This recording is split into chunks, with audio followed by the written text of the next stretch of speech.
I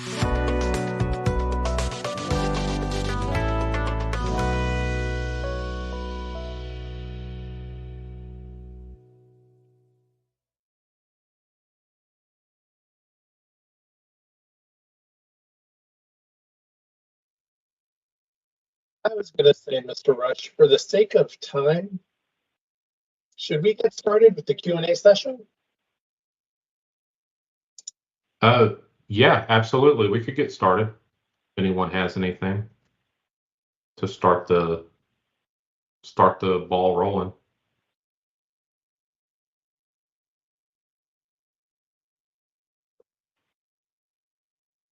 Hey Josh, this is Yusefi. I do have a question for you. All right. How close is Telos to working with the ACAS ingest into Xacta.io? We are very close. We've done a tremendous amount of testing. We have multiple ACAS instances that are feeding our test environment, and we're collecting data. I mean, practically with zero errors right now. So we're working with the assessment engineers to get policy written and all of the directives and everything that they want to do. And once that is done, we're ready to go live with that and start integrating like anyone with a Tenable SC into our Xacta.io. What that will do for you is all of the scans that you do that you have in the repositories, we can pull in an automated fashion. We'll pull it in. Zach, what do we have it scheduled for? Like every day or every 3 days or something? Overnight, every night. Yeah, so every night, if it sees a new scan, it will bring that in, and it brings it into Xacta.io. From there, you can work on what you want to do with that information. If you want to leave it in Xacta.io, if you want to, populate your equipment listings and your software associations and all of that in Xacta. If you want to create, poems in Xacta off of your vulnerabilities, all of that type of stuff is all available once it's there. The point of the Tenable SC API is to get the data in without you having to do manual ingests and working through all of that. But at this point, we are really close. I'm waiting on the final approvals from the government to roll that out. We'll get the ESCs, the JWIX ESCs in there first because we already have all of that stuff prepped. But then after that, smaller organizations or even, the NASICs of the world, we can get done. Do you guys happen to have any build guides or any specific formatting that the scans need to be in or anything? Or is that something that it doesn't matter, you just grab the scans? Zach, do you want to answer how you had prepped that?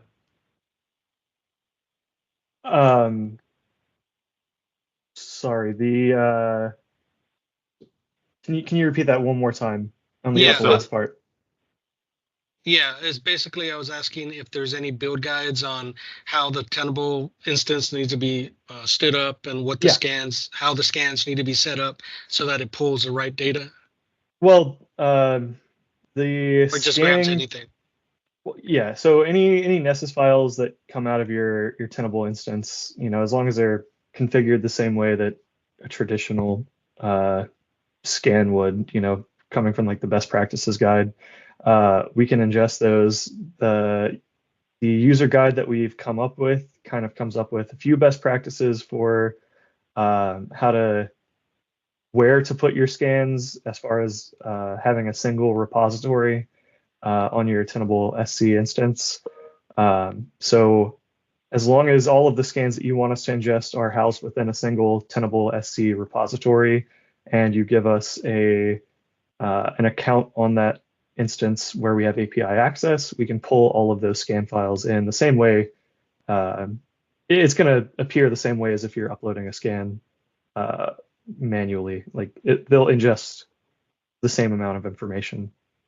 So, Tony, have you seen the best practices guide that was approved maybe, I don't know, 6 months to a year ago? Have you gotten that? If I have, it's probably gotten lost in all the documents. So if we can get that sent out again, I can just Yeah. make sure our ACAS engineer has seen it. Absolutely, we can do that. So essentially that best practice guide, it starts with the best practices. It has that configuration in there, but then we added some additional, I forget what they're called, plugins or whatever they are, to get the most data that we can out of it. And it's really good. If you follow that guide, it's pretty solid. You get pretty much everything that you need. And then getting that API stood up, Zach has worked really hard with Eric Weinman to get a SOP for standing that up to get that connection built, and then we can automate that connection. And that'll be, honestly, I think that's going to be very convenient for you guys. Y'all are going to want to get those APIs stood up. So then we can just ingest anything that you put into ACAS, and you don't have to, have that double step requirement to get it into IO. Hi, sir. Will there be any unique characteristics for a cloud environment, or will it be the same across the board? No, I think it's pretty much the same across the board. It will treat, an ACAS scan as an ACAS scan. We aren't, pulling like special information that like an AWS or an Azure might provide through their APIs. We're not pulling any of that additional stuff in this instance. But anything that ACAS brings in, will ingest. Josh, there is a question in the chat from a Scott. It looks like Scott Ehrlich. It says, when I have tried to import my scan assets into the hardware inventory, there's a bullpen area where there's a comparison between the scans and what I have already listed. They want an option to have select assets import directly from IO into 360. There are times when they have imported something, but one or more fields gets reset or overwritten. So they want to know, this is probably a better question for Zach than it is for you. Yeah, I'm reading it. So they want to know what, let's see, import something they've already done, but one or more fields get overwritten, and he needs to make note of what the field was to change it back to what it was after the import. So I don't know that it's in the upgrade plans for future versions. We can maybe put that forward, but at the moment, if there's something that's getting overwritten by, okay, so to set the stage for everyone who doesn't know what we're talking about, when you have an equipment inventory in Xacta 360, you have the ability to use your Xacta IO inventory to overwrite that 360 inventory, or at least add to it. It won't necessarily overwrite it unless you have a matching asset in both. But in the case that you do have a matching asset in Xacta IO and 360, depending on your rules, your import rules, certain fields will get overwritten on that matching asset in 360. So what Scott wants is the ability to go back and, I guess, change it back to what it was previously in the 360 inventories, additional fields that got overwritten. So, at the moment, if you plan on overwriting your 360 inventory, I would maybe do an export. I know it doesn't export all of the fields necessarily, So that could be an issue. But if you export it before you import from IO, you'll at least have a copy of the inventory as it was beforehand. And if the IP or MAC or something gets changed, you'll at least be able to change that back. Scott, is there a specific field that you're not that you want to change back after the import? Just an example of one. Hi, this is Scott. Can you hear me? Yeah, we can hear Yes. you. All right, my mic's actually at my mouth now. Can you hear me okay? Yeah. Great. So in a couple scenario, so let's say I know through various resources that I've had when I build up the hardware side on 360, a scan goes through, gets imported into IO, and then there's that bullpen area that I talk about, for example. If I choose the match, if I choose assets that IO says are matching, so I know I have it already.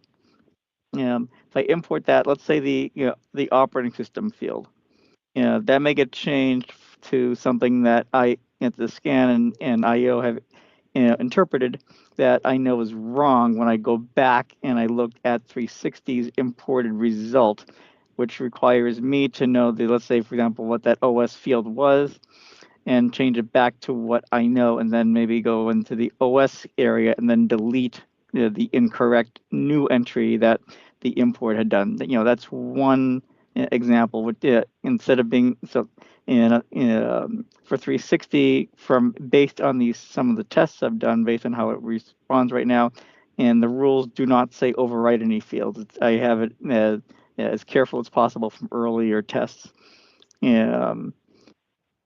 It's pretty much based on IP only for matching. So, so I don't fully currently trust a blanket import, in other words, from IO into 360 because some of these overwrites, and I don't want to lose track of the accurate information I have to what IO claims I have. Does that make any sense?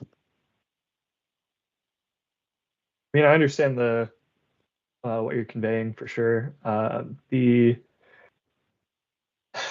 import settings should let you configure, I believe it's called asset software information, and I believe let me pull this up actually. An inventory. And as a side note, if I know something in the hardware is good, or at least in the listing is good, it'd be nice if I could directly import that into from, let's say, IO straight into 360 without having the bullpen matching area, for example. So if I have one off, like I know all the information you're showing me is good in IO, let me bring it directly into 360. Or if I have a spreadsheet that I know is good, you have non-export, let's say, that's if IO could let me export to a spreadsheet, bring those assets directly in. Don't have the bullpen area, as I'm calling it, but the buffer area. Yeah, I understand. So to your first point, I am going to share my screen here. The operating system, you guys see in my Xacta right now? Yes, I can see. Okay, so the operating system is a field that you can configure to preserve or replace. So in your rules, you can set it to preserve what you have for operating system if you don't want that overwritten. But that setting is going to be applied to everything that this matching rule finds. So all of your OSs will be preserved if you have it configured that way. And there's a number of fields for which you can opt to preserve what you have in your 360 inventory and not accept what IO wants to import for you. So that would just be a rule specifically for the operating system. As far as the staging area, as I like to call it, or the bullpen, as you've called it, having it auto import versus selecting to import the information, I don't have a way of doing that. If there's a few files, or sorry, if there's a few assets that you typically would want to import, there's a potential that you could build out a search string. I believe that you can do a search for multiple assets on that staging area, and then select all once you found them, and then import those. So instead of having to click those every time, you would search for multiple assets. It would narrow it down to the ones you know that you want to import. You would do select all from those and then import. But there's no automation for that currently. Yeah, there's an update that we're working on. I don't have a timeline for it, but we are working on being able to select the equipment that you do want to bring in, so you don't have to, select all. So that may help this as well. Thank you. All right, I did see another question. We're getting a lot of questions in the chat here, so I'm trying to follow up on them. But the question was, when the project is moved into CMR or CDR and you're not able to add or update project artifacts or change project personnel, you can do that currently. I think maybe the user interface change that we've had may be confusing to some people. However, let me display that for you. Just share my screen one more time.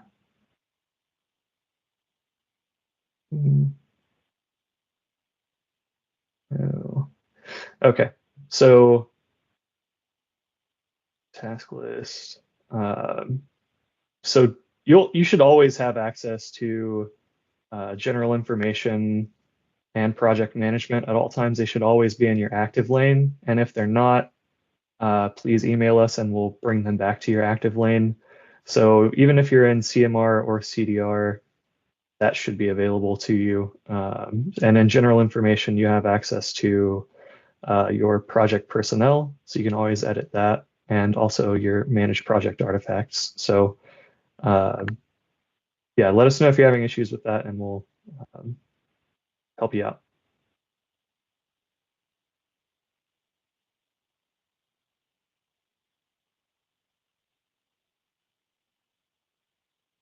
Okay. Okay, So, Max, I yeah, think I that's was gonna say the probably, same thing. yeah, that's a role issue. I would assume general was for the sites. So do you know what roles Zach general information is? ISO, PM, ISI would be my guess. Let's see. So if you're logged in as like a DAO rep or something, you might not have access to that. That does sound correct, Josh. That those roles, it should be the ISM, ISO, ISI, and PM would have access to general information. Yeah. So Max, if you need access to those, some of the command CISOs and the DAO reps, they have to help a little bit more than others. So if that's something that you need access to, let us know, and we can take that to the government and see if we can add that role in a future update.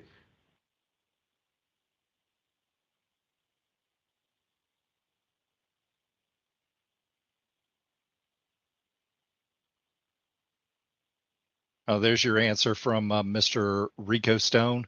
ISO, ISI, ISM, PM, SCA, and DAO representative have read and write access to general information.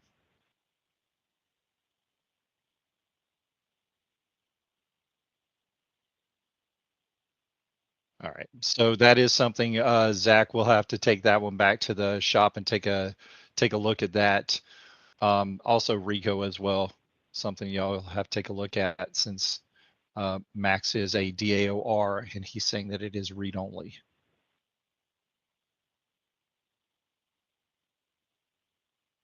Okay. See if there's another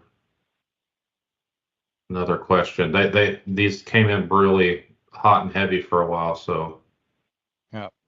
One of them was about downloading and exporting information files. It was a it's a quality of life request that whenever the we call it an enhancement request, Josh. So that's when the files come out, they want the project name as part of the file name when it comes out of Xacta 360. So that would absolutely be have to be an enhancement request or something that we would have to look into.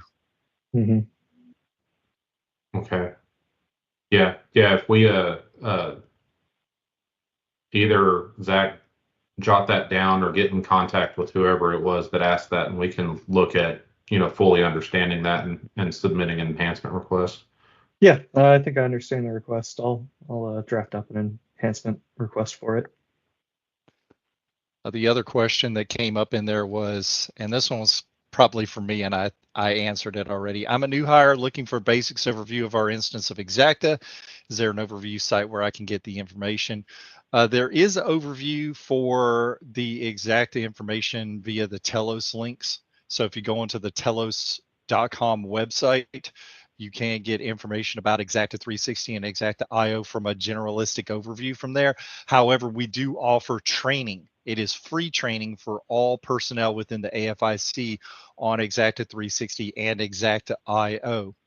And those are open on a regular basis. So we do about 25 students at a time. And all you have to do is go to the link that was provided. I will drop the link one more time in here. And it's more than just the Xacta courses training that's in there. We also offer Rimwar training. We offer ISO-ISM fundamentals training. We offer ISO for information system owners training. So there's a lot of training that's in there. If any of the courses are not open, we just tell people to hold fast because we only release a quarter of the courses at a time. So the next release is scheduled to happen in mid-February, and that's going to be for the second quarter of 2025.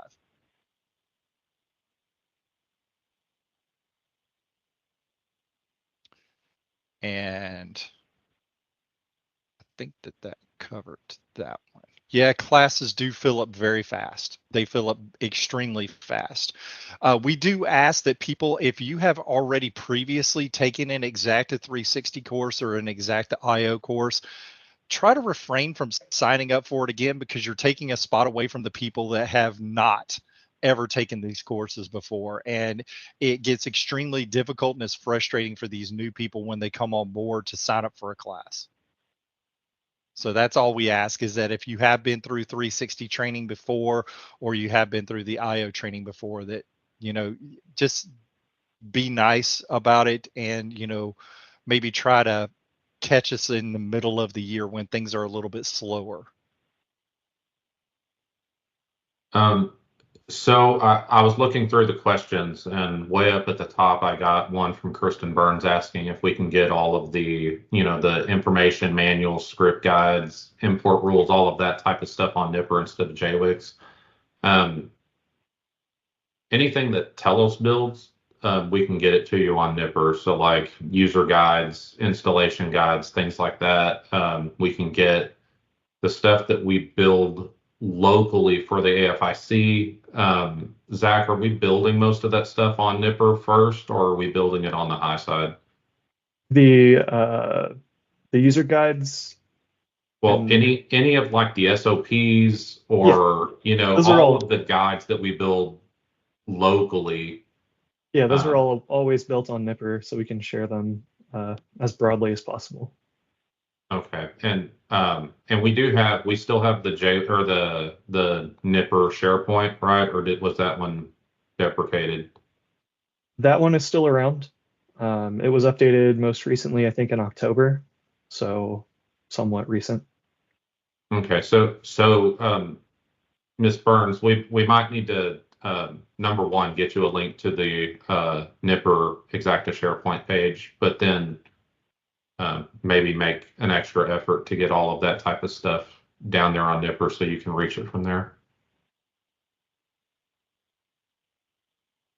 Yep. I'm seeing a question about SCAP scans by Jeff. They're saying we have issues importing SCAP results into Xacta IO. Is there a specific file format? we have to do or change to in order to get it uploaded. I've seen several SCAP scans come in. I know you can, I believe, configure Tenable to do your SCAP scan. Sometimes I've seen some of those scans get quite large. We did see an issue last week where someone was importing a SCAP scan that was like 1.5 gigs. So, I mean, if they're getting that large, you may have issues importing them. We did increase one of the timeouts on our processing, like on the back end, and we were able to get in that 1.5 gig SCAP scan. So maybe that was your file last week. So if they're that large, maybe try to get them completed in smaller chunks. And as far as the file types, I believe that there is a user guide that would list all the file types, but I believe that SCAPs are XC, CDF, or something. Zach, John, do you know? Yeah, I know that one. Okay. So for the SCAP compliance scans, you do need to make sure that you are getting the .xml file. And of course, there's multiple files that come in from a SCAP scan. The one that you're looking for is what Zach said, which is the XCCDF version, or X-Ray Charlie Charlie Delta Foxtrot. That is the XML file that will ingest into Xacta IO. And I have tested this with multiple XCCDF files that were of the XML format, and they do work. The only other thing I can tell you is, like with what Zach was saying, if it is a large file, and Xacta IO tells you this in the import instructions, if it is greater than 500 megabytes, you need to compress the file. You need to zip it. So you need to compress it into either a zip or a gzip format. So if you're on Linux, gzip. If you're on Windows, zip. So that is what you would do in order to import those files in.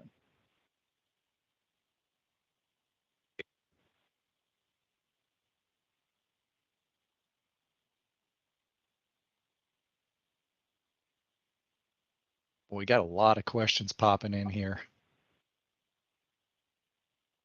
And I'm trying to read through them all. We did give a link to the AFIC's SharePoint on Nipper, and there is a lot of information about Xacta in there. I answered Miss Destiny's question already.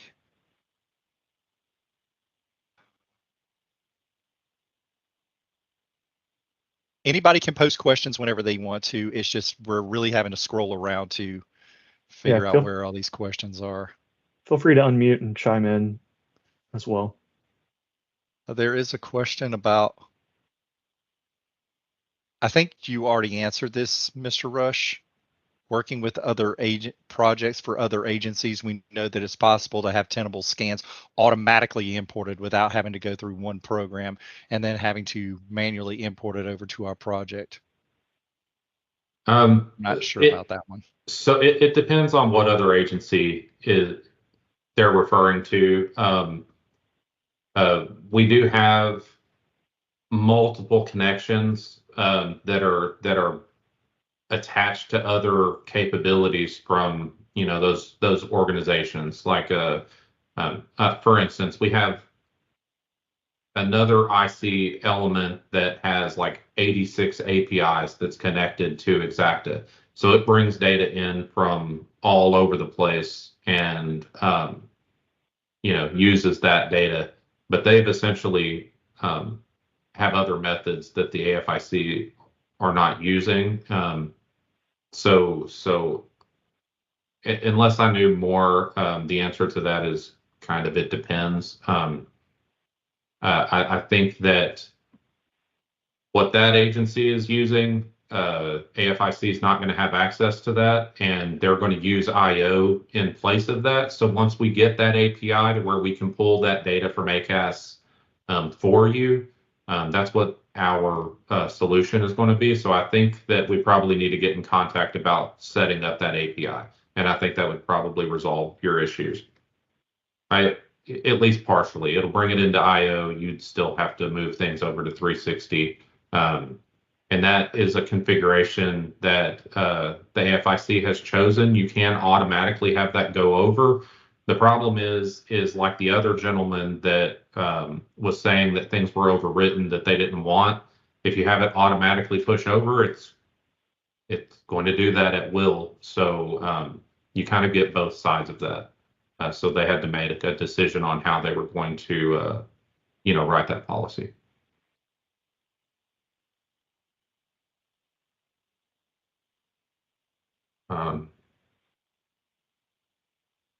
What else do we have?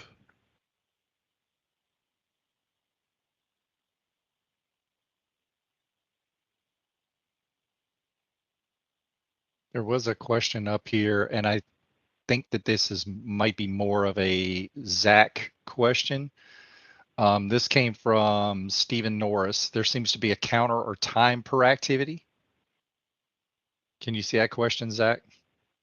I can see it too. It was at 10:54, Zach, Okay. by Stephen Norris. So there is a counter in Xacta, but my recollection is that we have changed that many years ago. So if there is something that's triggering notifications, to my mind, it would be the update expired controls type of stuff, like the third control notifications. If it's something else, there might be a configuration in there that I don't remember us having configured. We'd have to look into that. Yeah, it sounds like they're talking about the actual tasks. Yeah, the timer for each task. Mhm. Didn't we change that though? So we have the ability to change those. I'm sure those timers were established long before I came on contract. So whether or not that would have to be configured at an enterprise level. So that wouldn't be down to your individual projects. So if there's something that needs to be adjusted, it would have to be pushed up to AFIC, and then they'd have to agree to do it for the enterprise. So on those tasks, we do still have things like 30 days to get this task done. Then that's something that we need to look into. We'll need to talk with the DAOs and see if we're wanting to stick with those times. In the long run, that's a configuration that's up to them if they're wanting to give a set amount of time for each task. And I know the back end of that question was, if there are times, can you share what those are? And we can do that. So we need to take a note to get him or her, I can't remember who it was, that configuration. We can do that. Josh, Zach, this is Stephen here. Yeah, you're spot on. A lot of the notifications I get are the expired controls, which that's kind of a separate thing. My focus was exactly that. There are times where it's actually in Xacta where it'll say, oh, this step requires, we expect it to be about 20 days, but it's not every step. So I wasn't sure if there was something leading towards that. So this way we can kind of align things up and say, well, wait a minute, if our average is 25 days, why are we not meeting that? It's just a way of really pulling metrics and reassessing our processes to see, what needs to be changed. Is it on our end? Is it something else? Did something change in the overall process that, this number needs to be affected and changed to maybe expand it out another 10 days? But that's basically what I was addressing there or asking. Yeah, absolutely. Yeah, get in contact with me and Zach. We can work through that. We can help you understand if there's something that doesn't make sense. The DAOs and the AEs and all, Miss Boone and all of them, if it doesn't make sense, let us know and we'll look into it and be like, it's not reasonable for us to get this done in this amount of time. Those are all things that we would love to hear, and we can make adjustments as long as, the leadership agrees to it. Thanks for that. Roger that. Thank you.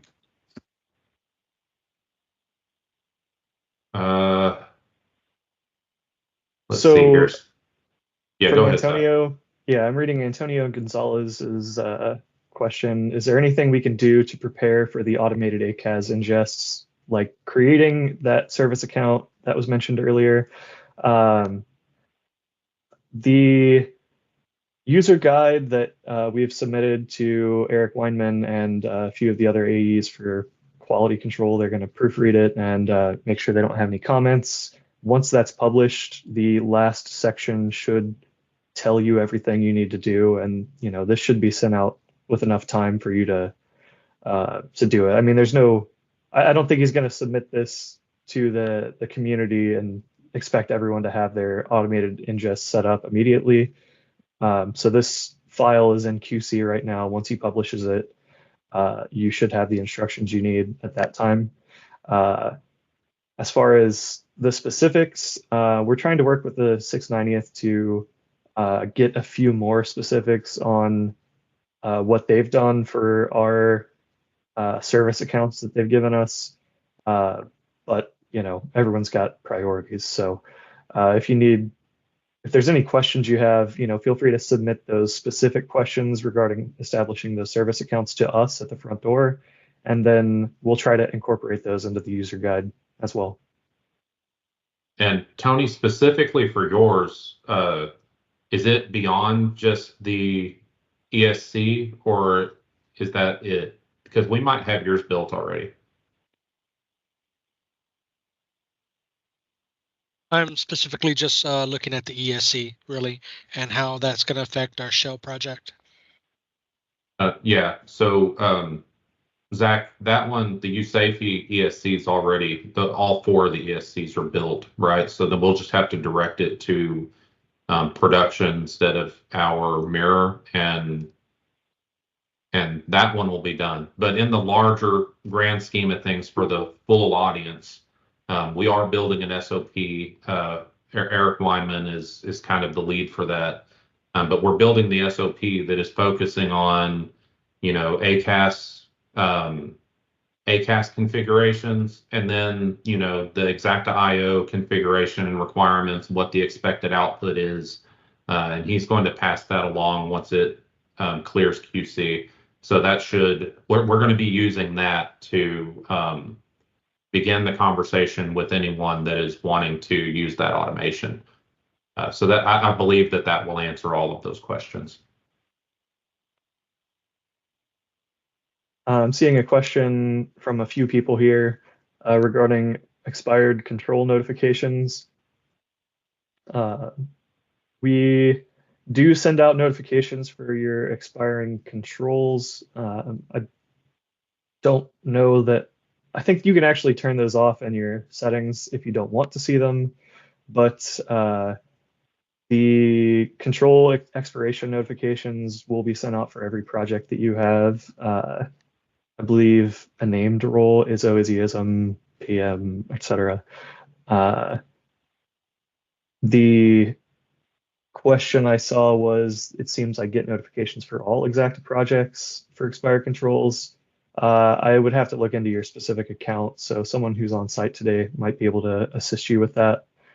It's possible you have an exec account or something where you have all Xacta projects, and maybe you're getting notifications for those. I'm not sure necessarily, but we'll look into that if you email the front door.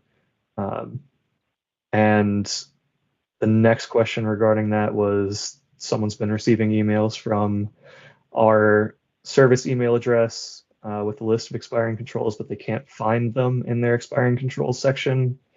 They're not sure if they've failed to add them previously in an appropriate section.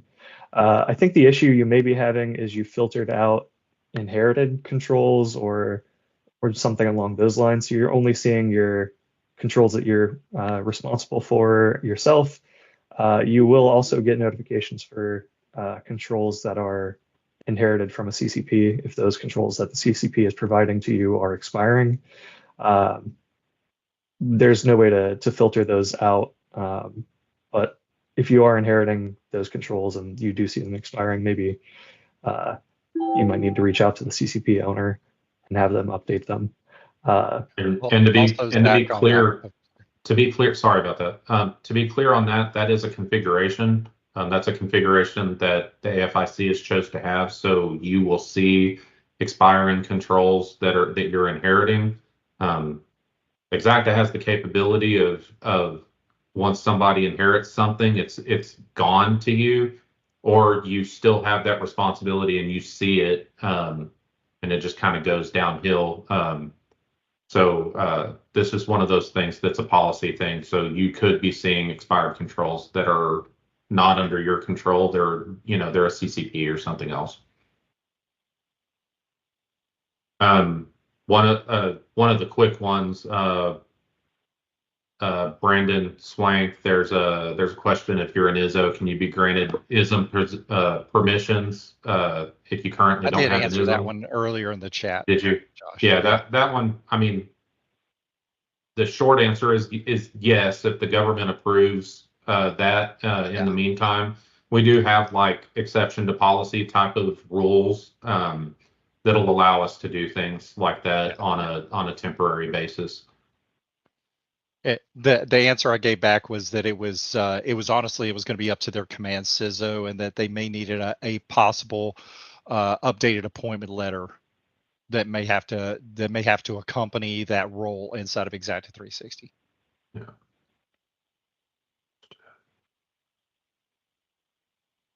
So this one is not sure if you've answered this, but does IO overwrite the asset information in Xacta? I answered that one in the chat too.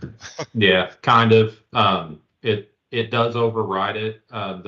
It takes ACAS as a source of truth. Any of the scans that you have is a source of truth. So Zach has already showed the ones that are where you can configure what is overwritten, but if you have it configured to overwrite that, you're trusting that the scan that you're bringing in is accurate. So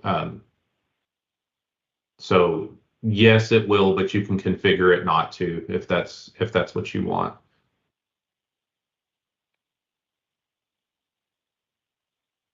And then the question of the ages is in the chat. When are we transitioning to Rev 5? Oh, well, that's fun. So we are looking at Rev 5. We've done the testing for Rev 5. As far as like Telos and the Xacta team is concerned, we're ready to go. We've done the testing. We can make sure that the Rev 4 controls convert over to Rev 5 controls, and what to do with any of the weird ones, or things that are added or combined or anything. The hard part is we have all of these CCPs.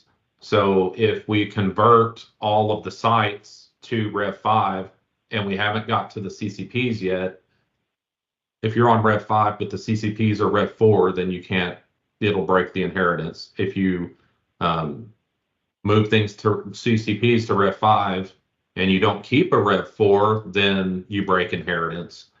So we have to work through how we're going to do that. We've made our recommendations and sent it up to the government to be approved.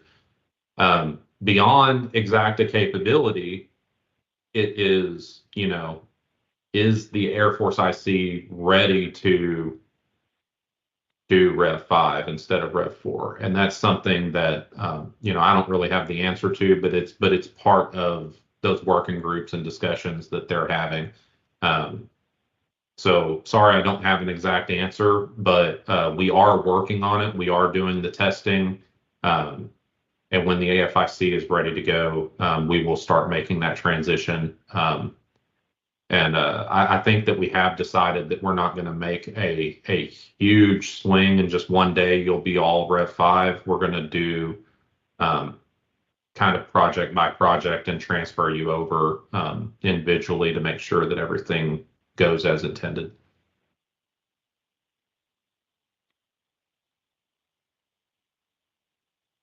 I just included the front door's email address on JWix for anyone that needs it.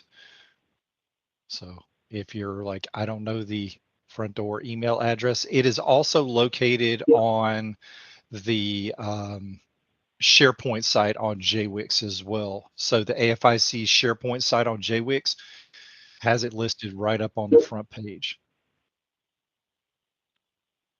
And if we if we have missed your question up in here, like in all of this chat, if you can just repost it, like that might help. There's a lot going on. All right, Josh. So 60.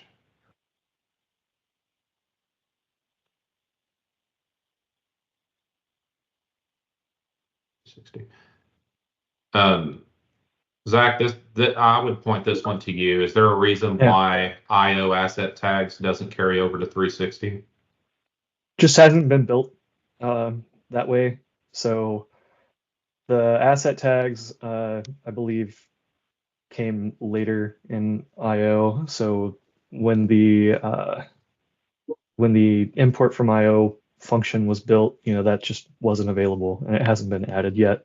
So the best way to get them out, unfortunately, is copying the front end of Xacta IO. So when you go to your asset inventory in IO, you're going to have to highlight, copy and paste out of IO, and then do a little bit of formatting to get all those asset tags out. You can do that in Excel. It's not beautiful, but it is possible to do that. And I'd be happy to help you figure out a way to do that efficiently. I know if you have 1,000 assets, it might be something you need to script out with Python or something. But for now, asset tags don't transfer over at the moment. Is that part of Frank's asset use case? I did mention that to him, and I believe he's looking into ways to make that happen, because categorization is going to be a thing in what he's building out. So Frank is he's on our dev team now. He's a former 16th employee, TELUS employee at 16th. And so he's working with our dev team to build out a little bit better functionality for the tools based on inputs that he's had over the last, I don't know how long he was here, 6 years, several years. Yeah. So that is part of what he's building out, I believe. What he's building out is a way to categorize things in Xacta IO that you want to import to 360, and how to filter out things you don't necessarily want, or how to at least nest softwares together or bundle hardwares in a way that makes sense for displaying them in Xacta 360. Because in IO, you'll just see them all and you'll have asset tags and you can filter them, but once you get to 360, they just all show up in your inventory. So what he's building out is a way to make that a bit more clean. And I think that goes to your question, Josh. So hopefully in a future release, that should be built in. Yeah. So Brandon Childs has one, and I think I have the answer, but Zach, you might have to jump in. So we have finished our year 3 controls at the end of last year. Within the last month, we have added a few new devices and marked them as testable under equipment inventory. This reset our control expiration dates and made all of our controls ready to expire. Is there a way to fix this mechanism so that we do not have to retest all triennial controls again? So the first thing in my head is taking the additional equipment added out of it. You have a number of controls that expire every year, annual, and they have to be revalidated every single year. And then you have that third of your controls. So when you do validate a control, it will move it to the next 3-year cycle. So as you go through those thirds, you will always have a next year validation and a next year validation and next year validation. That's the way it's configured, and that's the AFIC policy for the third piece. I don't, unless it's not working the way that we intend it to, which let us know if it isn't. that is by design by what AFIC standard is. Josh, I If- think that the if- actual answer to that is a little bit more complicated, and I think that it's because when they add in this equipment and then they mark it testable, the security control tests are equipment specific. So if you put in a brand new piece of equipment and you brand new mark it as being testable, it's showing up in Xacta 360 that you have never performed that security control test on that equipment. So of course it's going to come up as being due or expired. But it's only on that new equipment. Exactly. It's only going to be that's on why that I new said equipment. without like taking the new equipment out, this is the way it works. But if you have new equipment in, then it starts that process new.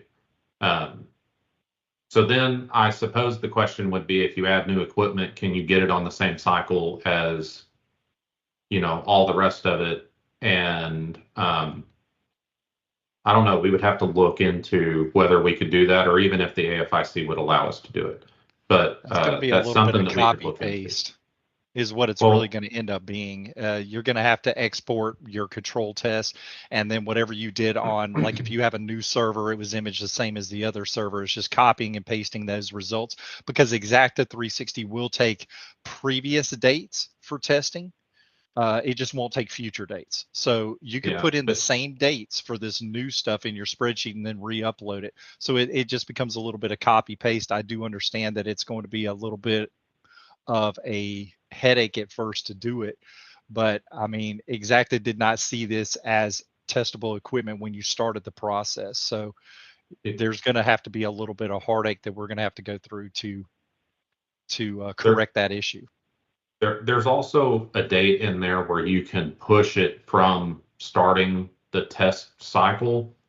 So there's potential, if the AFIC wanted to, where we could say this new equipment was added, but we aren't going to start testing this for a year or something like that. So there's ways for us to move that date around. But I don't know how easy it would be to make it align exactly with the other equipment. We would have to look into that. So Brandon, if you want to look into that, contact us and we can start trying to make it, figure out how it would work and what the level of effort would be to line that up.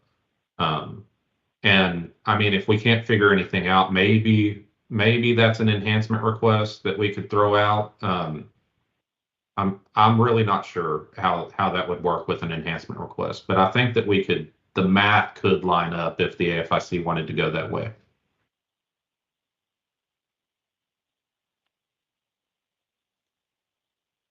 All right. There's at least one person I know that's been patiently waiting for an answer for a couple of things. One of them has to be about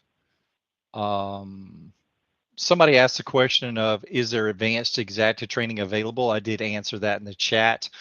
We are working towards creating advanced training for all of our courses.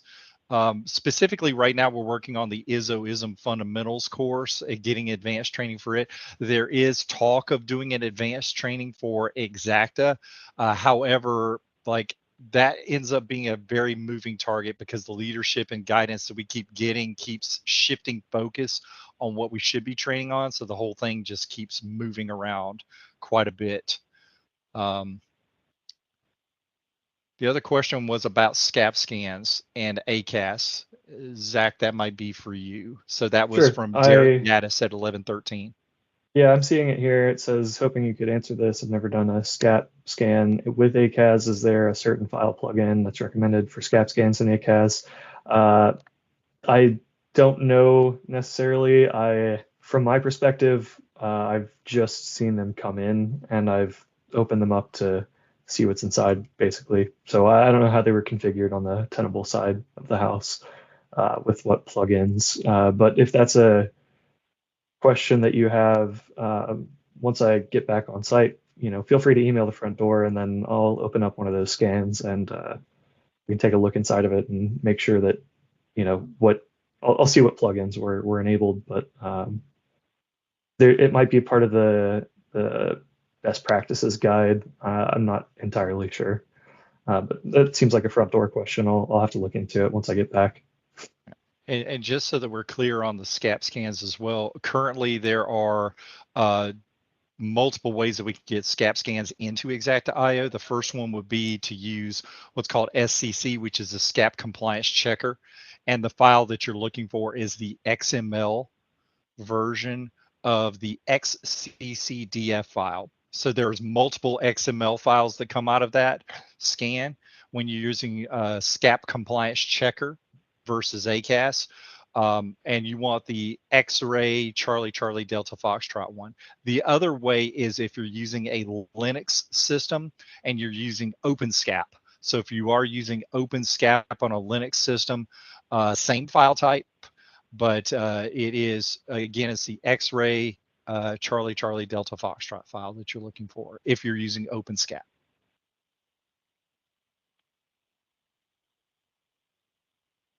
The other one is a really long question from Benjamin Grawl about a DRSN project.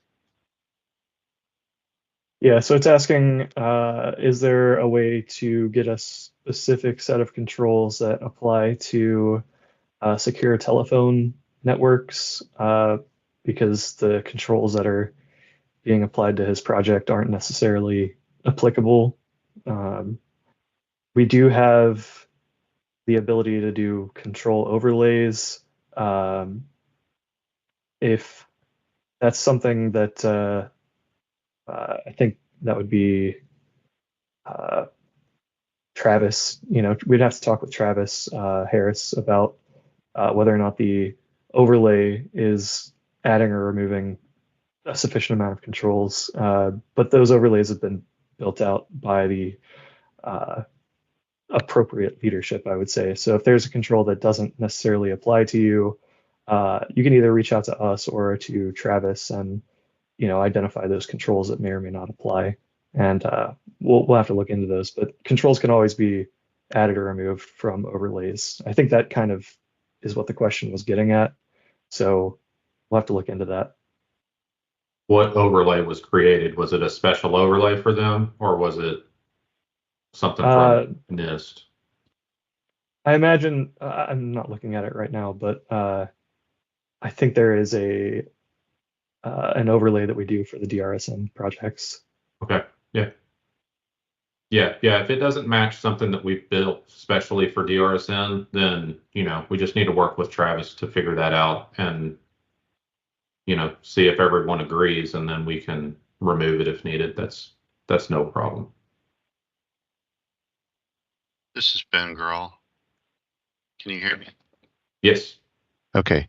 My question specifically has to do with the fact that the controls are oriented specifically for data networks, and it's really hard for me to look at it askance and try to make an answer that applies to my system because it doesn't address it specifically. It's talking about name servers and all this other stuff. I don't have that stuff in my system. My phone uses telephones. My system uses telephones, and so I don't have IP addresses and ports and protocols associated with that. And so basically when I'm addressing these controls, it's like comparing apples to oranges. And so I'm wondering if there can be something, because they're requiring us to use Xacta to accredit our systems. We got something like 44 switches worldwide, but yet we're having to fit our round peg into this square hole of Xacta and RMF and the controls the way they're written now. And it gets really confusing for a lot of us. Yeah, I agree with you from the RMF standpoint. RMF, they think in the world of servers and things like that. So whenever you have these these systems that don't fit into that mold, sometimes the controls don't match up well. It's I would say it goes back to Travis on what he wants to do with a control and whether he wants to have you, answer it at all, or if there's a mitigation that he wants you to answer that control with. Like, we don't have IP addresses, but we do X. Those are all things that we deal with sometimes. From the Xacta standpoint, we can tailor stuff out. We can take it out of the overlays. We can do all of the things. But it's up to Travis and what he requires to determine that risk. So he would be center to this, and we're happy to help any way that we can. Just let us know. Sorry for kind of passing the buck. I don't want to do that, but I don't know how to answer it otherwise. Right. Well, thank you. Appreciate your answer. Somebody did ask the question if there was an updated link for SCAP because it was not showing as the correct link on the SharePoint site, and I did include the link for SCAP, which is on cyber.mil. So all of this stuff moved over to what's called cyber.mil. There's two different versions. There's a public one where you do not need your CAC to be able to view the information. The other one is the non-public one, and you will need a CAC in order to be able to view that. So depending on whether you put the word public in front of cyber.mil or not. So if you remove public, just note that it is going to be a CAC enabled site. Josh, we do also have a bunch of questions that came in from the forums as well. I'm trying to kind of go through some of these. So if anybody does have any other questions in the meantime. Yeah, I'm seeing questions about the control expiration dates being pushed out beyond 3 years. I know you answered that, John, but I feel like somebody else did too. Yeah, I answered it too. Okay, so yeah, if they're being pushed out, here's the thing: like if you're at the beginning of your 3-year cycle and you have a control that expires, in 3 years, but you update it, today, there's the potential that it could be pushed out to the next 3-year cycle because you've updated that control for this current 3-year cycle. So think of it like a 6-year period. You shouldn't be pushed out beyond the end of the next cycle, but you're validating that control for the current 3-year cycle, which, let's say it ends in 25, 26, 27, 2027. You're validating it for this current cycle. There's potential that it could get pushed out to the next cycle. And if that's one of the controls that ends at the end of the cycle, then it could get pushed out to the end of that next 3-year period. You can't push it out beyond the end of that. It won't continue. Yeah. But that's so it was it was kind of messed up before. And if you hit validate, it would move out and you could push that thing out like, whatever, 9 years, 12 years out. But we did realize that, and we put a limitation on it now, so you can't push out further than the next cycle. But if you go in and you go to the expirations and open them all up and pick something in the first year that's not going to expire until the 3rd year, if you validate that, you're already pushing it out 3 years. And then the expiration is now 3 years from then. So if you go and validate something 3 years earlier,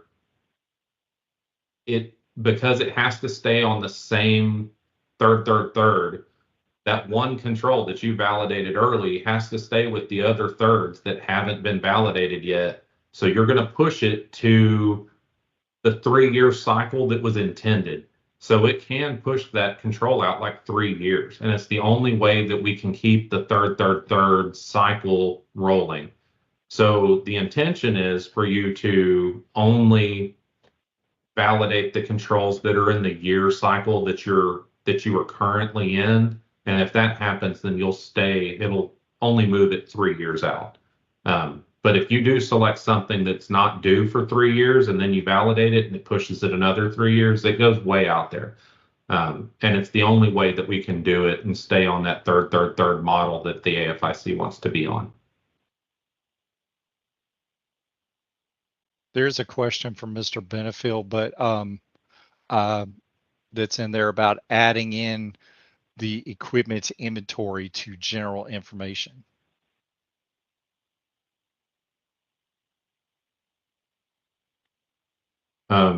Zach, is equipment inventory not in general information? No, it's not in general No. information.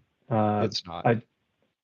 I don't know that it should be necessarily, because if you've pushed something to a point where it needs to be reviewed by somebody, you kind of need it to be a snapshot in time, so Yeah. that if it gets reviewed by a SCA or an assessment engineer, and then they push it over to a DAO, they've approved it in one configuration, and you go in and change an asset to a different asset, but they haven't included that in their risk assessment that they've told the DAO. Yeah. That's a bad thing. So it needs to be monitored as a snapshot in time. But there are points where you can go in and update that equipment inventory later. And if you need to roll a project back because you have added an equipment or a piece of equipment, sometimes we can roll it back and then get it re-reviewed. They can, your AEs or whoever needs to push it back to your current state, they can look at it and say, this doesn't necessarily change the configuration, or it doesn't change our risk assessment of your system. And then, we'll roll it back forward. Josh, do you have any insight on no, what we should I'm be doing? glad you brought that up. You're absolutely right. And we've had these discussions a lot. If you're in development, meaning you haven't got an ATO yet, or, you for whatever reason, you're not in continuous monitoring, you're free to add all of that equipment, make changes and everything until you get through CDR. Once you get to CDR, the engineers have said this is what the configuration is, and it's not going to change without discussing it with us. So good intentions, Randy, you adding, changing serial numbers and MAC addresses, that makes perfect sense. But us letting you do that also lets somebody like change a firewall or something that is a significant change that nobody would see. So that's the control that we have configured in there, is to prevent something like that from happening. So before continuous monitoring, you have to get that done before CDR. Once you're in continuous monitoring, all you have to do is go to the next step and determine whether it's a significant change or not, and it'll open up and you can make those changes and then roll back to the first one. So in continuous monitoring, in my opinion, Randy, it's a lot easier. You do have to move one step, and then roll it back. But it's not that big of a deal. You just have to prove that it's not a significant change, make the update, and then roll it back into 6-1. Pretty easy, I think. All right. Josh, there is a question in the forum and in the forums, and I'm going to take this question because I actually, a shameless plug, I made some videos about this recently. So question from the forum was, in security control implementation, how do we regain the back and forward arrows to scroll through, not tasks, in which it does? Also, how do we get the controls to list numerically?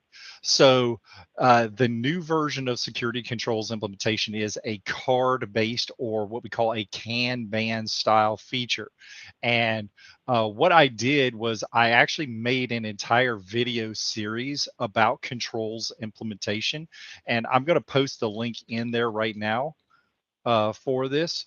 But this is going to walk you through everything from like how to do the basics, like what you should be doing for your sorting options so that you see them by their correct ID numbers, like how to set up your My Controls, how to export and import your controls, how to work with your artifacts. So there's 4 videos in this series, and it's all about controls implementation. So you definitely, if you haven't watched that, you definitely want to do that for sure. And that will absolutely answer probably like 99% of your questions about controls implementation. The next question from the forums is there a plan to deploy Xacta for A&A packages at the collateral and SAP level? I have a lot of plans. I'd love Xacta to be everywhere. So, you know, the reality is we put Xacta on Sipper. We had IO on Sipper, and we had years worth of SRBs where you know, contractor sites and certain organizations were saying, you know, our PMs are only their clearance only goes to, you know, aisle 5 or aisle 6. They go to Sipper. You know, it would be really advantageous for us to have an Xacta on Sipper, and we did that. And then for one reason or another, like it wasn't utilized very well. And some of that was, you know, customers, you know, maybe they didn't know it was there. Maybe they had already introduced their project on the high side, and you know, there was a command decision not to move it down to Sipper. There was some with leadership, you know, like the DAOs and the AEs and command CISOs not wanting to jump from one network to the other. They wanted to have only one Xacta.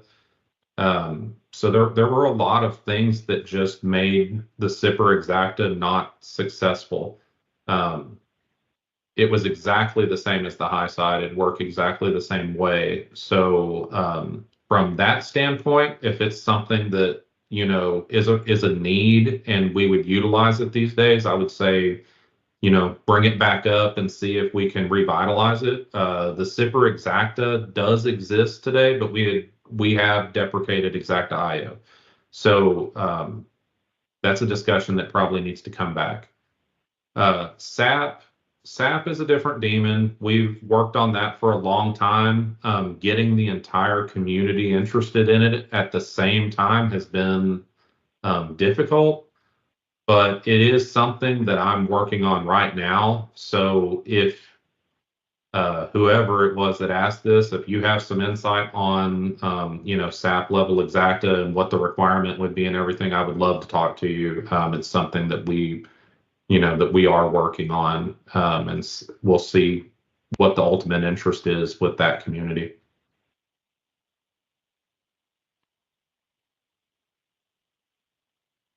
Okay, so the next question from the chat or from the forums, and we've kind of answered this one already, but I'm going to post it in here.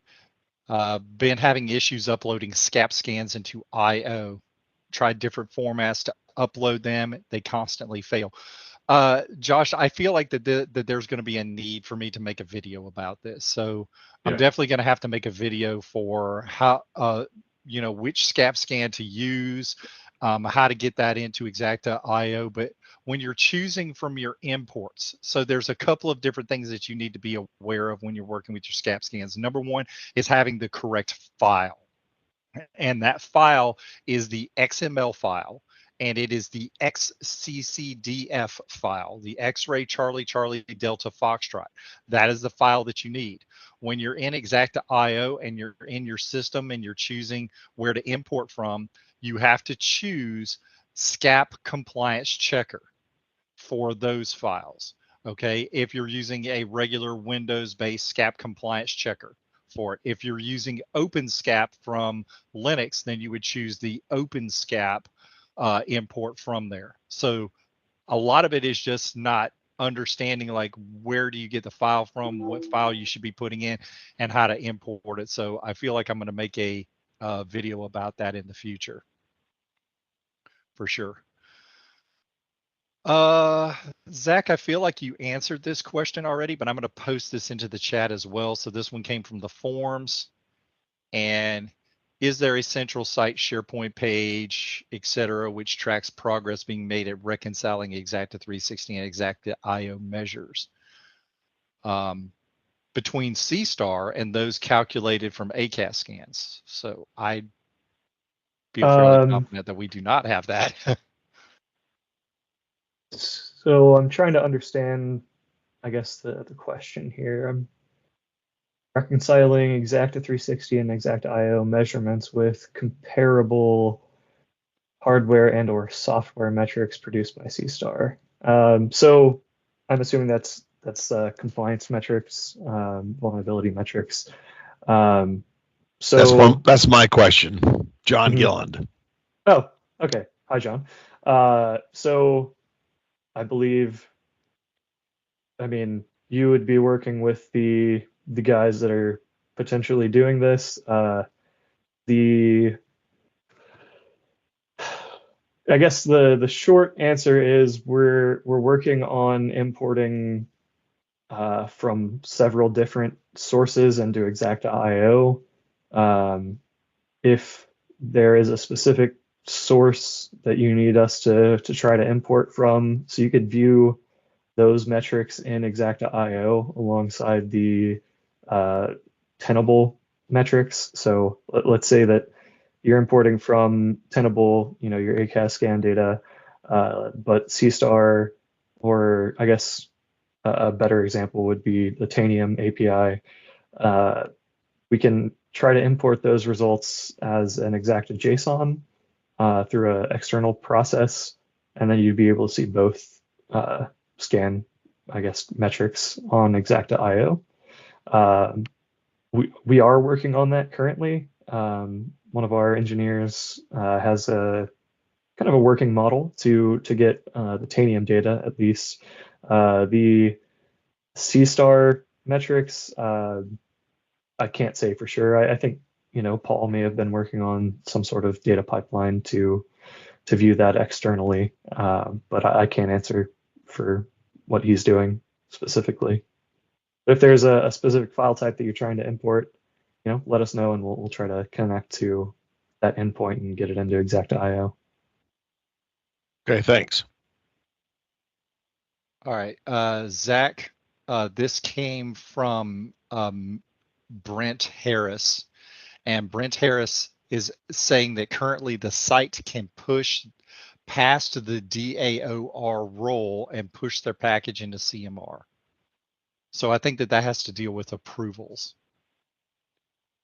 I would be curious what task they're pushing through, and whether or not they have an ATO. So I'm assuming that it would be past information system and environment changes. I mean,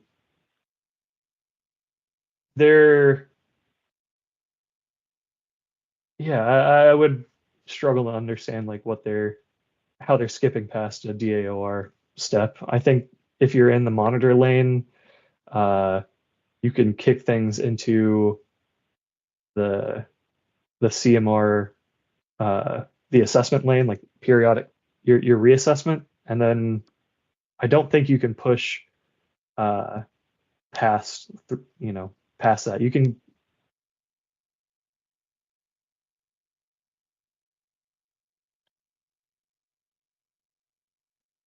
Sorry, I got muted somehow. I was like, you're muted. I don't know how that happened. So you could roll yourself back. You could reactivate information system and environment changes, and your ATO might expire. But there's no way that you're gonna push through and get a new ATO without the DAOR, or I guess without the CISOs and everyone having their task. So this is Brent, and so it's pushing past the CISO from the CMR perspective. They're pushing, so it's a site pushing past the CISO, going directly to the AE for CMR, and that's happened a number of times. I could provide pointed cases of that one on the side of exactly what systems have done that. So it's been several times where it's as if the CISO role is not there as that gatekeeper to review the package before it gets to the AE. It just goes around it. Yeah, I'm not. I would have to have my 4.2 workflow pulled up to see what they're pushing past. But if you can Zach, send us that. if I remember correctly, this was one of the updates that the AEs wanted for CMR, and it gives you the ability to go to the AEs. If that's something that needs to be corrected, I think that it needs to be, a template update. My recollection, and same thing, I would have to look at it to see exactly how it's configured, but if I remember correctly, there's like an or there instead of an and. So the AEs have the ability to pick that up. So I don't know that it's pushing past the DAORs, but if the AEs take it before the DAORs do, then that's how it's configured. So if that shouldn't be done, if there's an extra approval that needs to be in there, or an and approval, then that's something that we need to look at. Yeah, but I don't think it's designed that way. That let's is just- correct. That is correct. That currently the way the workflow, because I have the workflow pulled up right now, is the ISM. So your ISM can approve information system and environment changes and push it directly to CMR. Now I'm with Josh on this one. There probably needs to be an and, so there needs to be a secondary approval. In other words, the ISM approves it first, then it would move to either the AO, the DAO, or the command CISO to approve it second. So there just needs to be an and in there, and that's something that we'll have to talk to leadership about adding into that process step. Yeah, it's a constant, it's a constant struggle and just adjustment to fight between, speed and overview. So, one cycle of the template will have, approvals in all of these places, and we'll get complaints that, a task gets stuck with, whatever role for 30 days plus, and it's unnecessary. So then it gets removed, and then something else comes up for an approval. So, those are the pain points that we deal with regularly. So, yeah, if we need the DAO role, the DAO rep role, as a mandated field or a mandated stop there, then that's something that we can add in. We are working on a template that should be rolled out fairly soon. So if we can get this approved and finalized before we roll that out, then it's something that we could make that adjustment, pretty easily. Fair enough. I have a question. Do you want to talk about this on the high side or low side? So I'll follow up on a side conversation with y'all. Either way, just let us know. I mean, I'm on unclass all the time. I'm on high side, a couple times a week. So however you want to do it.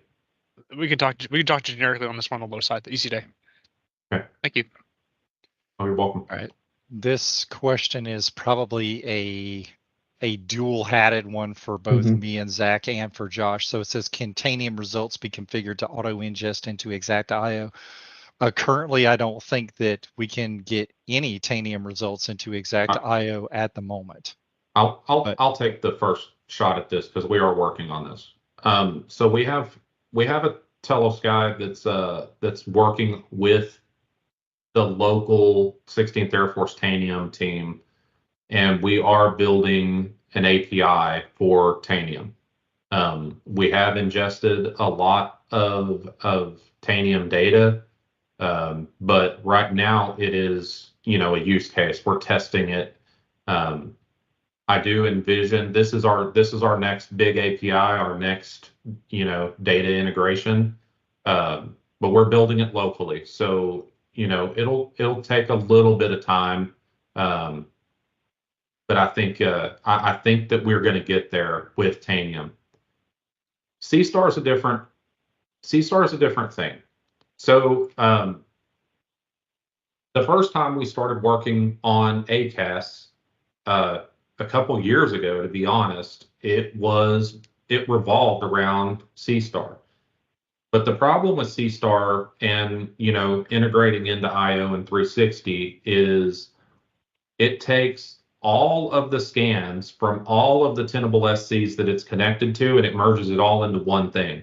So in C-Star, you just have a bunch of assets.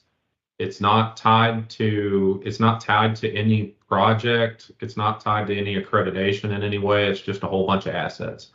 So from the IO and 360 standpoint, if we brought in data from C-Star, it would go into what Eric has named humorously a big old boundary, and you would get, 30, 40, 100,000 assets in one boundary that people would be required to go and find their assets and align it to the boundary that they reside. Once that happens the first time, then it'll remember it and it'll happen, naturally.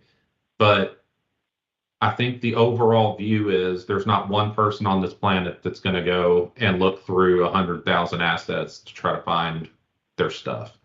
So we're connecting to each of those tenable SCs individually with an API, and we'll bring all of that data in. The other piece with C-Star is C-Star doesn't have a configuration requirement. So you could do just a generic like IP scan and bring that into C-Star, and C-Star will take it happily. Well, when you bring that into Xacta, it's just going to take up all of the IP addresses and be a generic scan that is not useful. So it has caused unintended, pain points with us dealing with each of these tenable SCs and the customers individually. We've gotten the data the way that it's supposed to be. We've massaged those scans. We've got them configured, it as well as we can to bring the data in the way that we need it. And it's been pretty successful. It's just not as fast as we'd like. So now us doing that is probably going to help C-Star as well, because the data that's in C-Star will be a lot better because of the configurations that we've done. So I think I've answered that. Whoever asked that question, let me know if I left any gaps or, went on a tangent. That was from Glenn Jacobson. So Glenn, if you have any follow-ups on that, please let us know. So Josh, from the forums as well, they want to know, is there work on a mandatory insertion of a PMO role, like identifying, well, not necessarily a role, but identifying who your PMO is on a project? Is there an ongoing effort within the AFIC to identify who the PMO is for our project? I would love to do this, John, but just curiosity, who asked this question?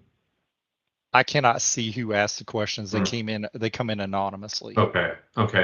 So as long as I've been with the AFIC, we've had, back and forth with sites and site requirements, or maybe PMO requirements that end up landing on the site's, feet for them to have to answer when they don't have the ability or the, the equipment or any of the resources to answer those questions. So from the aspect of asking the question to the appropriate person, I would love to figure out a way to do this. 75 southbound, where we have a congregation of. Somebody's got a hot mic. Yeah. I'm going to mute you. There we go. Okay. The next question, and I'm not sure if we should be involved in this, but the question that came in from the forums: how does Xacta 360 compare to other risk management platforms like Archer, MetricStream, or ServiceNow?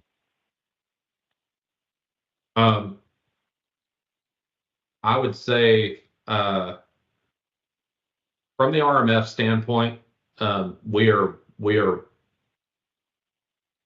pretty significantly more built for that.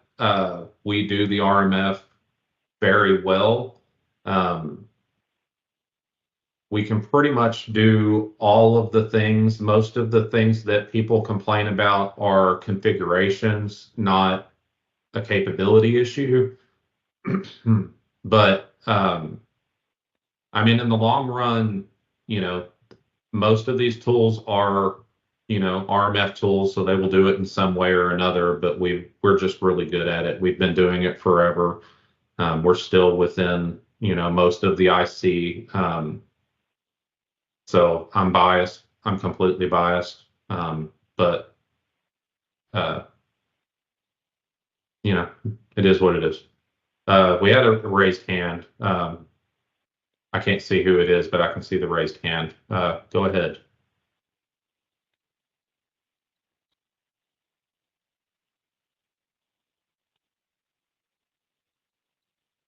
Okay, they went away. So All right.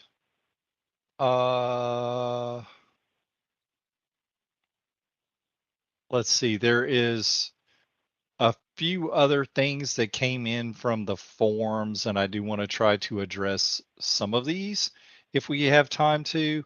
One of them is training information for new ISOs. So the AFCSU, again, we have training for brand new ISOs, ISMs. We have the intro to Xacta 360 class. We have Xacta IO user training. There is tons of training that is available to you. I will post a link again for how to get to those courses and how to sign up for them. But this is we call it the Air Force Cybersecurity University, and our catalog site is listed here. And that's where you can go to sign up for any training. So that was something that was posted in the forums. Someone did ask in the forums if there was the capability of adding, or if we're looking at adding the ability to track end of life and end of service hardware and software. I have heard that stuff come up a couple times, just in like how does the AFIC do that? Can we do it within Xacta type of stuff? It's something that we should look into. We would have to, for us to be able to do that, we would have to, you know, tie into whatever system, you know, makes the end of life, you know, dates and everything, so we can align it to the specific assets. The assets would have to be, you know, titled and, you know, named correctly for us to be able to align it properly. So I don't know. It is something that I've heard a couple of times, but there hasn't been a lot of effort towards it. And there hasn't been anything official that's went to Telos to ask for us to do that. But I could definitely see the benefit.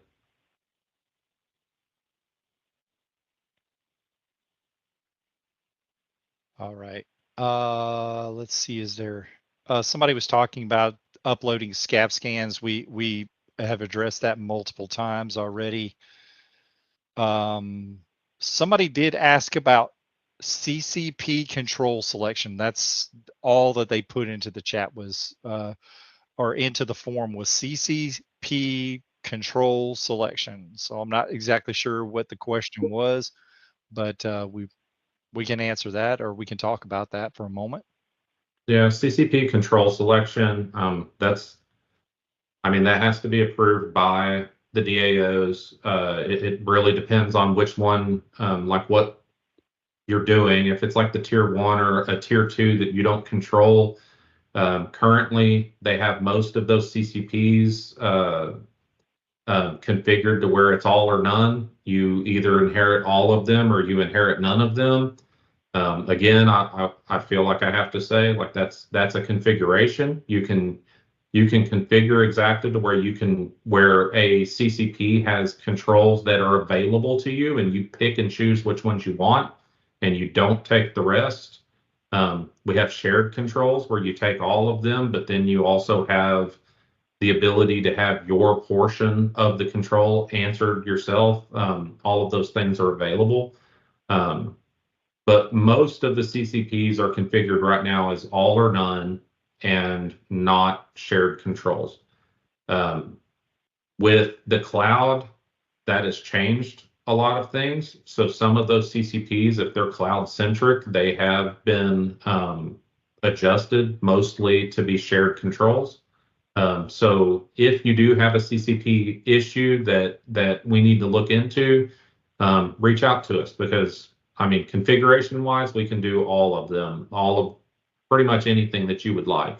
It just depends on whether the AFIC will allow it. All right, in the chat, Eric has posted at 11:56. Once we upload our Nessus asset files to Xacta.io and import them to 360 each month, how does the inventory on Xacta 360 react? I'll let Zach talk about that one in just a second, but does it delete the previous inventory list? Xacta.io seems to create a new asset list each month. Now, it shouldn't be unless your host names for your devices are changing. So if you're using like transient virtual assets or something like that, where you're building assets and tearing them down, building assets and tearing them down all the time, and the host names for those are changing constantly, then yes, Xacta.io is going to rebuild you a new list every single month, because it matches things based off of the host name of those devices. But yeah, I can expand. I'll let Zach answer the rest of that one. Yeah, so it's going to go back to how you have your import rules configured. There's preserve, replace, and replace if provided. So there's a number of drop downs, which I showed a little bit earlier in this meeting. So there's ways to match your assets. So and it's also customizable. So if an asset is in Xacta.io with a host MAC and IP that is found in Xacta 360 in your inventory, it'll match that asset, and depending on the drop-down selection that you have for a number of fields, it will preserve, replace, or replace it provided that information from IO into 360. So if you have the operating system, for example, set to replace, then if it finds that host MAC and IP match in both systems, Xacta.io and 360, it will overwrite the asset. It'll overwrite the operating system of that asset. So it's not going to delete it and replace it. It's going to find it, and then only for that specific field on the asset, replace that specific bit of information. And again, there are a few different fields that you can configure.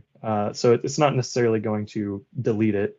Actually, it won't delete any assets. It only appends new assets. So you would have to go in and delete any assets that you are no longer in your inventory out of 360. So the reason you might be seeing a number of assets get added is that your IPs or MACs or host names are changing.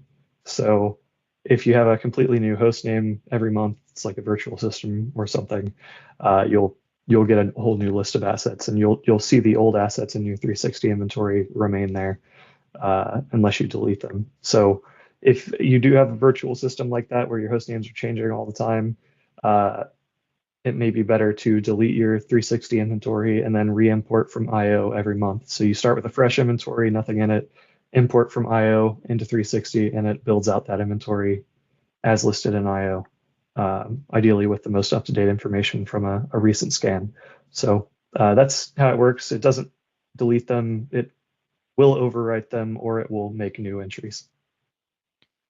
And Zach, I think that is an opportunity for us as well. We'll probably create a video on how to create rules for doing your equipment to import from Xacta.io into Xacta 360. So we'll do a little video about that and kind of show some of the ins and outs of how that works and some best practices for it.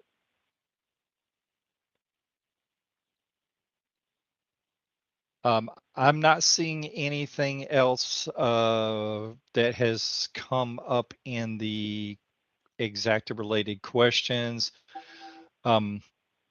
Josh, one question is, are there any new developments that are coming out for the software that would be more user friendly? Yeah, there's some stuff that we're working on right now.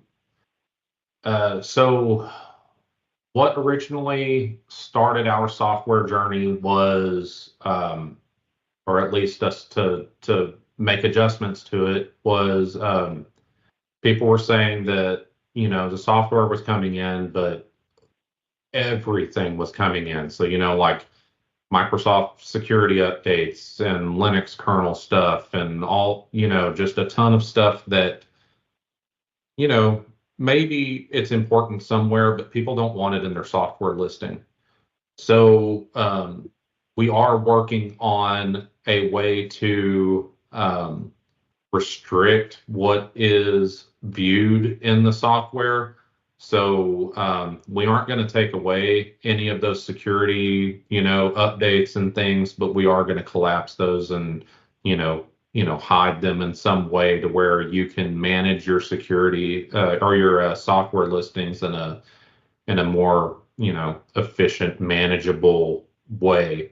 That is something that we're working on now. So hopefully that's what you're talking about, and we are working on it. All right, I am scouring through the forms, and I think we might have hit the last bit here to see if there's any other questions. Someone just said CCP, but we just talked about CCPs. Somebody was talking, just put in there package processing approvals. Now the AFIC, we have to follow the 16th Air Force and AFIC's guidance for how we approve projects and how they go through the workflow. And there's an entire, we're currently on the 4.2 workflow, and that lists out all the approvals through the process. So if you don't have a copy of the 4.2 workflow, just email us on Front Door. We can email you a copy of it, and it tells you exactly who approves what through the process and explains how it goes. I also have some videos about that as well that I can send out to Zach and the team that can come out over Nipper if anybody wants to see like kind of like how to read the workflow. We do go through that in our training, but I do have a video on like how to read that workflow and how to understand what the approvals are and stuff like that. But if you have an idea of a better, like an adjustment to the approvals, a better way of doing business, or there's some sort of inefficiency somewhere, send that to us. We'll work with you and the DAOs and everyone to, hash that out and see if it's something that, everyone wants to utilize moving forward, and we can make that change. So, sensing that this is coming to an end, the Xacta Front Door, it's not just for trouble tickets. If you have a question, if you have a suggestion, anything regarding Xacta that you want to pass to us, or make any kind of recommendations or anything, send that to the Front Door. You can always email me directly, joshua.rush. We're here to help, and I think we usually do a pretty good job of that, but sometimes people sometimes people are new, or they don't know the Front Door email or something. So we're happy to help in any way we possibly can. Let us know. Yep. So everything else that was in there is all. A lot of people are asking, okay, I'm new, I want Xacta training. I'm new, I want Xacta training, or I'm new, I want ISO-ISM training, or whatever. So that link has been posted for our training several times in here. I'm going to post it one more time though, because we've gotten a lot of messages in there saying, hey, I need training, I need training, I need training. So you will sign up on the AFCSU's catalog site. And even if the classes are full, we do ask that you be patient, because current guidance from my training leadership is we only release 1/4 of courses at a time. And that means that we only have the first quarter of 2025 out there. Second quarter of 2025, which is going to be your April, May, June classes. Those are coming out in mid-February. So about the middle of February, I'm going to release those courses, and you can sign up for them. They are a first come, first serve basis. Okay, so please sign up for those classes as they become available. Stephen, are those videos uploaded into the Xacta video library? No, they are not, because these are not Telos CBT videos or anything like that for the actual product. These are more specific to AFIC things and some issues that we've seen across the AFIC and 16th Air Force. The biggest one was controls implementation had came up very recently. So there's a whole 4-part series that I made over the Christmas break just about controls implementation. So it really will help you out a lot. We do go over a lot of this stuff in our training courses and things like that. So please make sure that you sign up for the training. Shameless plug. All right. So I guess, are there any alibi questions, anything that we did not answer either from the online forums or anything that was posted into the chat that we might have missed? So we'll pause.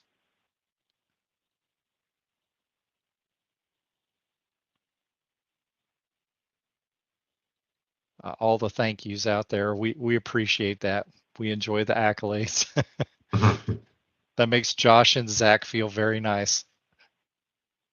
But yes, for those of you that are new, please sign up for training. Please sign up for training. Please sign up for training.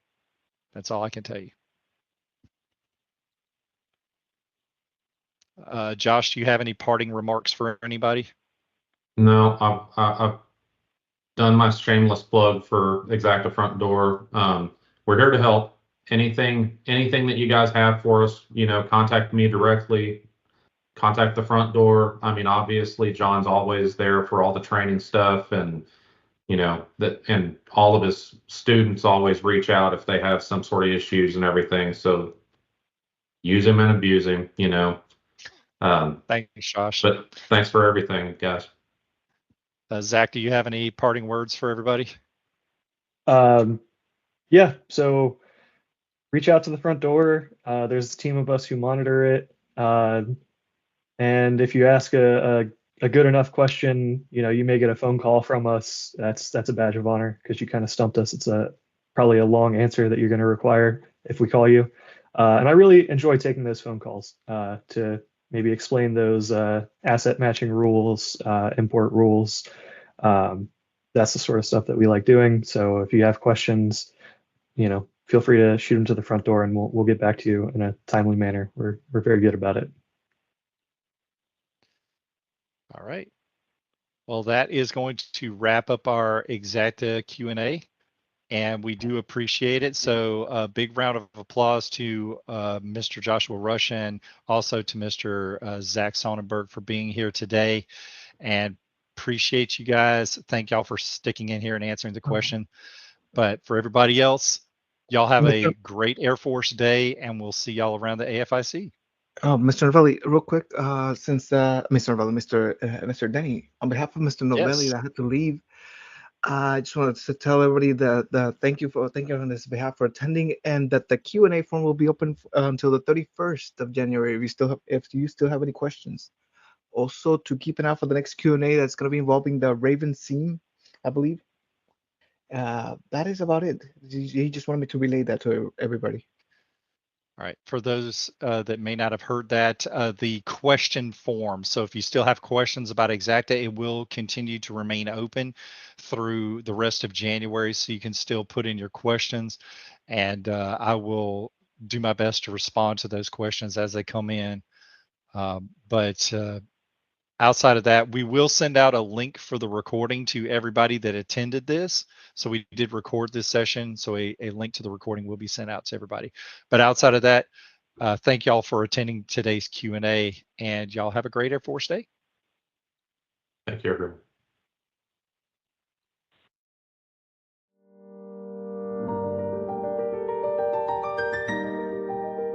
For more great content, make sure that you like and subscribe to our channel to get the latest Xacta tidbits.